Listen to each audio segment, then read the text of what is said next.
2054 सालदेखि 24 वर्षसम्म अस्तव्यस्त रहेको नेपालगञ्जको महेन्द्र पुस्तकालय लयमा आउन थालेको छ। अहिले पुस्तकालयमा पुस्तकहरू व्यवस्थित गरी राखिएका छन्, भवनहरू रङरोगन गरिएका छन्। पाठकको अध्ययनका लागि पुस्तकालय पुग्ने वातावरणको सृजना भएको छ। 2079 भदौ 28 गते निर्वाचित नयाँ कार्य समितिले अहिले पुस्तकालयलाई सुधार गरिरहेको छ। पुस्तकालयमा आएको सुधारबारे बताउनुहुन्छ साहित्यकार कपिल अन्जान।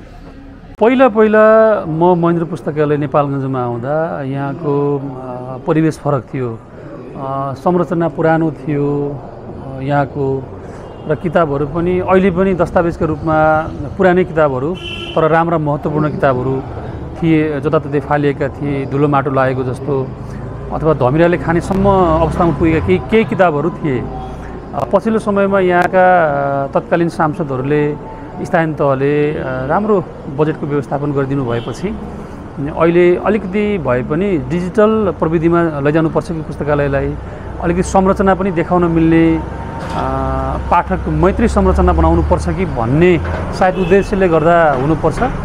पछिल्लो समय अहिले आएर हेर्ने हो भने पुस्तकालय भनेको एउटा ज्ञान लिने ठाउँ हो, हामी जानुपर्छ। डिजिटल मिडिया एकातिर अथवा डिजिटल पठन संस्कृतिको विकास एकातिर भए पनि यो पनि एउटा दस्तावेज हो, यहाँ जानुपर्छ भनेर अलिक देख्न मिल्ने, पढ्न मिल्ने मनोरम वातावरणमा पुस्तकालय अगाडि बढेको छ जस्तो लाग्छ मलाई चाहिँ।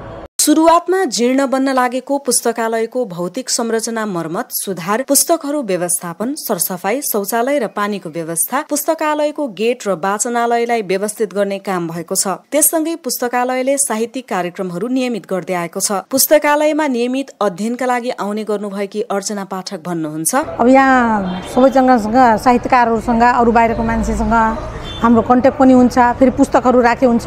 कुनै पहिलाको इतिहासको हेर्नु पर्यो भनेपछि अब हामीसँग सबै एभाइलेबल छैन होइन। अब कुनै पहिला पढेँ क्याम्पस पढ्दाखेरि बिर्सियो अथवा कुनै चाहिन्छ भने यहाँबाट पोसिबल भइहाल्छ। धेरै परिवर्तन आएछ होइन, पहिलाभन्दा धेरै परिवर्तन आएछ, म्यानेजमेन्ट पनि राम्रो भएछ। तर अझै यसमा अलिकता आधुनिकीकरण गरिदियो भने अझै यो राम्रो हुन्थ्यो। पुस्तकालय अब प्रविधि मैत्री बन्दै गएका छन्। बाँकेका अन्य पुस्तकालयहरू ई लाइब्रेरीको अवधारणामा अघि बढिसकेका छन् भने बालबालिकाका लागि पनि उपयोगी हुने देखिएकाले महेन्द्र पुस्तकालय यो अवधारणामा अघि बढ्नुपर्नेमा जोड दिनुहुन्छ साहित्यकार कपिल अन्जान। म बस्ने ठाउँ कोलपुरमा ज्ञानोदय सामुदायिक पुस्तकालय छ। त्यहाँ अलिक बढी डिजिटल कन्सेप्टमा काम भइरहेको छ। केही राम्रा कम्प्युटर सेटहरू राख्नु भएको छ। अध्ययन अनुसन्धान गर्नेहरूको लागि त्यहाँ राम्रो वातावरण पनि छ। फ्री वाइफाई सेवा छ। त्यसमा पनि आउनेहरू जस्तो क्याम्पसमा पढ्ने साथीहरूले अथवा पढाउने साथीहरूले पनि त्यहाँ मजाले रिसर्च गर्नुहुन्छ। अध्ययन केन्द्र छ, एउटा बालबालिका खेल्न मिल्ने के भन्छ चाइल्ड सेन्टर टाइपको एउटा स्पेसमा म्यानेज गर्नुभएको छ। हलहरू छन्, व्यवस्थापन ठिक छ। अहिले पछिल्लो समय त्यो रूपमा नेपालगञ्जमा पनि धेरै गर्न सक्ने सम्भावना छ। त्यो चाहिँ हुनुपर्छ भन्ने लाग्छ, किनकि यहाँको मार्केट ठुलो छ अनि विविध सांस्कृतिक कुराहरू पनि यहाँ रहेका हुनाले त्यो चाहिँ जरुरी छ जस्तो लाग्छ मलाई। साहित्यकार अन्जानले भने जस्तै महेन्द्र पुस्तकालय ई लाइब्रेरी, बालबालिकाका लागि लाइब्रेरी र ज्येष्ठ नागरिकलाई भिडियो सहितको लाइब्रेरीको परिकल्पना गरिरहेको छ। हरेक पुस्ताका मानिसलाई रुचि अनुसारको पढ्ने सामग्री एउटै थलोमा दिन सके मात्र पुस्तकालयको महत्त्व बढ्छ। यसका लागि समय अनुसारको सुविधा पुस्तकालयमा उपलब्ध गराउन व्यवस्थापन समितिले कोसिस गरिरहेको बताउनुहुन्छ समितिका अध्यक्ष बलराम यादव।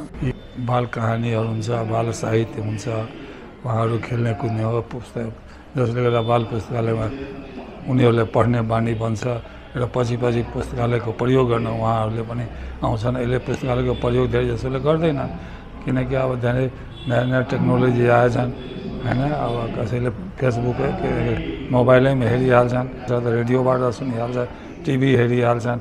पत्रिका पढ्न पनि मान्छेहरू कमै आउँछन्। पढ्ने बानीको विकास उनीहरूले बालबच्चाहरूलाई कथा कहानीबाट बाल कथा कहानी हुन्छ, बाल साहित्य हुन्छ, त्यो उनीहरूलाई पढ्न हामीले बानी बसाल्नको लागि नै बाल पुस्तकालयको अवधारणा ल्याएका छौँ। यी लाइब्रेरीहरू छैन, हामीले त्यही अब यो श्रावणबाट हाम्रो सुरु हुन्छ।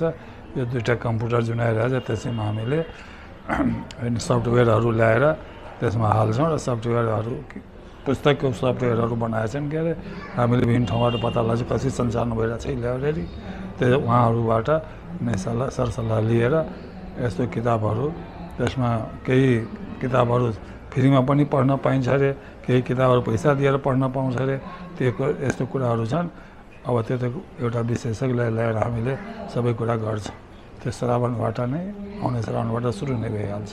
बाँके बहुभाषिक बहुधार्मिक र विविधताको सहर हो। यहाँको भाषा संस्कृति इतिहासलाई जोगाउन यहाँका आम नागरिक र सरकारवाला निकायको चासो र सहयोगले पुस्तकालयको महत्वलाई जीवन्त बनाउँछ। यसमा सबैको साथ र सहयोगको खाँचो छ। हामीलाई अर्को आम्दानी केही पनि छैन। पुस्तकालयलाई 5वटा सटर छ, त्यसबाट जम्मा 30-35 हजार रुपियाँ आउँछन्। कर्मचारीलाई नै लगभग 45 हजार महिना तिर्नुपर्ने हुन्छ। बाङ्मय जगत भनेर किताब पनि प्रत्येक वर्ष निकाल्छ। हाम्रो अब 4थो अङ्क निस्कनेवाला चाहिँ म आइसकेपछि त्यसबाट चाहिँ विज्ञापन आउँछ। अनि हामी यसले क्यालेन्डर छपाएछौँ, त्यसबाट विज्ञापन केही वर्ष हालेछौँ। यस्तै किसिमले मागी चाहिकन हामीले यो आर्थिक समस्या समाधान गरिराखेका छौँ। कुनै पनि समुदायको संस्कृति र इतिहास जोगाउन भाषा महत्वपूर्ण मानिन्छ। भाषाले त्यस समुदायको इतिहास नयाँ पुस्तामाझ पुर्याइरहेको हुन्छ। भाषालाई पढ्न बुझ्न पठन संस्कृतिको प्रवर्धन गर्ने काम पुस्तकालयले गरिरहेको हुन्छ। नेपालगञ्जमा यहाँको इतिहासलाई संग्रहित गर्दै पठन संस्कृतिको विकास गर्ने उद्देश्यले विक्रम सम्वत 2003 सालमा महेन्द्र पुस्तकालयको स्थापना गरिएको थियो।